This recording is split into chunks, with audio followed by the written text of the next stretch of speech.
आदाब, मेरा नाम डॉक्टर सुवर्चला है। मैं जीवा फर्टिलिटी सेंटर्स में साइंटिफिक डायरेक्टर हूँ। फ्रीजिंग क्या होता है और हम इसके बारे में क्यों अक्सर बात करते हैं, स्पेशली जब आप इनफर्टिलिटी ट्रीटमेंट के लिए आते होते हैं तो फ्रीजिंग करवा लीजिए, स्पर्म का करा लीजिए, एग का करा लीजिए, सब कहते रहते हैं। ये क्या है और किन अवसरों में किया जाता है? जैसे मैंने कहा, फ्रीजिंग स्पर्म्स का भी होता है और एग्स का भी होता है, लेकिन एक और महत्वपूर्ण सेल्स हैं जिसका हम करते हैं, वो है एम्ब्रियो। 3 पार्ट्स हैं फ्रीजिंग के: स्पर्म फ्रीजिंग, एग फ्रीजिंग और एम्ब्रियो फ्रीजिंग। आइए देखते हैं हर एक भाग में क्यों करते हैं और कैसे करते हैं। जो स्पर्म फ्रीजिंग है वो कई कारणोंवश करना पड़ता है। कभी कभी जब सैंपल अच्छा नहीं होता है तो हम उसे बैकअप सैंपल जैसे लेते हैं, यानी कि 2-3 सैंपल्स लेके फ्रीज कर लेते हैं और जिस दिन अंडे निकाले जाते हैं तब वो स्पर्म्स यूज किए जाते हैं। जब क्योंकि बहुत कम होते हैं उस दिन कुछ शॉकिंग नहीं होना चाहिए कि स्पर्म्स काफी नहीं है, इसलिए बैकअप सैंपल की तरह लिया जाता है। तो ये हुआ पहला। दूसरा हुआ कि अगर हस्बैंड ट्रैवल कर रहे हैं, वो शहर में नहीं है या कंट्री में नहीं है, उनके वाइफ को यहाँ रख के गए, क्योंकि ट्रीटमेंट लंबा चलता है, 2-3 महीने तक भी चल सकता है, तो अगर वाइफ को यहाँ रख के गए, वो सैंपल्स हम यूज करके IVF के द्वारा या IUI के द्वारा प्रेगनेंसी के लिए ट्राई कर सकते हैं। तो ये हुआ दूसरा।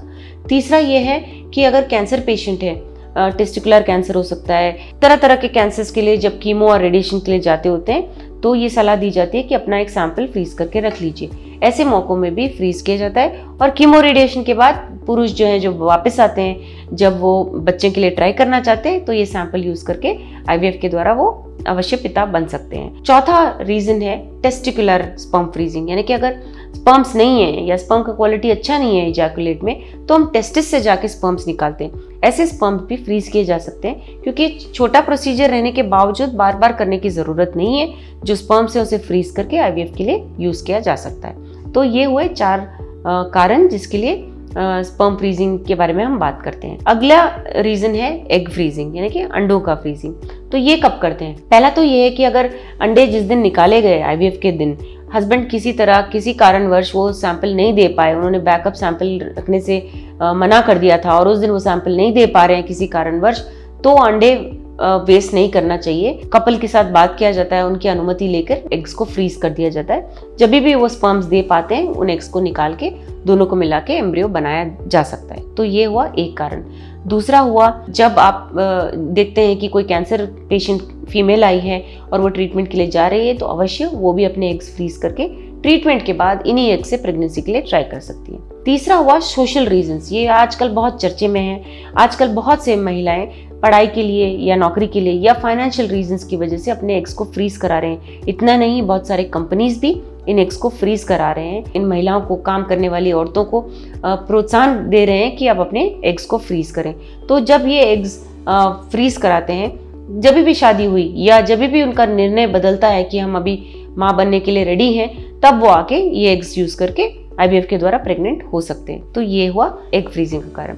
अब हम आते हैं एम्ब्रियो फ्रीजिंग के बारे में बात करने। एम्ब्रियो फ्रीजिंग तब किया जाता है जब बहुत सारे एम्ब्रियोज आ गए, आपने बहुत सारे एग्स दिए और आपने बहुत सारे एम्ब्रियोज आप बने हैं आपके हस्बैंड के स्पर्म्स के साथ मिलाने के बाद। तो ये तो नहीं हो सकता कि हम सारे गर्भ में डाल दें या कुछ फेंक दें, या 1 या 2 गर्भ में डाले जाते हैं और जो एक्स्ट्रा है उन्हें फ्रीज कर लिया जाता है।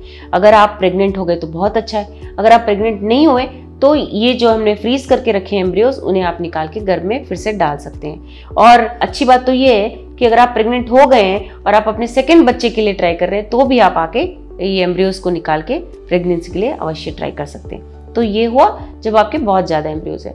दूसरा कारण ये है कि अगर आप बहुत सारे एग्स देते हैं, अंडे बहुत सारे निकल गए, तो आपको ओवेरियन हाइपरस्टिमुलेशन हो सकता है, OHSS कहते हैं हम इसे। और अगर ये बहुत सीवियर है तो वापस जो एम्ब्रियो है वो वापस गर्भ में नहीं डालना चाहिए, उस महीने छोड़ देना चाहिए। जब सारे हार्मोन्स के इफेक्ट कम हो जाएंगे, अगले महीने या जिस भी महीने आप रेडी होंगे, उन एम्ब्रियोज को निकाल के आपके गर्भ में डाल दिया जाता है। तो ये हुआ जब ओवेरियन हाइपरस्टिमुलेशन हुआ है। ये जो भी फ्रीजिंग मैंने आपको बताया, ये ऐसा नहीं है कि आप अपने फ्रिज में रख सकते हैं या इतना सिंपल नहीं है। इनमें स्पेशल मीडिया डाला जाता है, स्पेशल सोल्यूशन डाला जाता है, तभी स्पर्म, एग्स और एम्ब्रियोज फ्रीज किए जाते हैं। लिक्विड नाइट्रोजन में -196 डिग्रीज में हम इसे रख के स्टोर करते हैं। बार बार लिक्विड नाइट्रोजन डाल के उसे मेंटेन करते हैं, बार बार चेक किया जाता है, अलार्म सिस्टम्स के द्वारा वो हम चेक करते रहते हैं। तो ये बहुत आवश्यक और इम्पॉर्टेंट प्रोसीजर है जिसे हम लेबोरेटरी में करते हैं। इसके बारे में और जानकारी अगर आपको चाहिए, ज़रूर जीवा फर्टिलिटी सेंटर्स आइए। Thank you. हमने इस वीडियो बनाने के लिए बहुत मुशक्कत की है। मेहरबानी करके हमें लाइक और सब्सक्राइब ज़रूर कीजिएगा। शुक्रिया।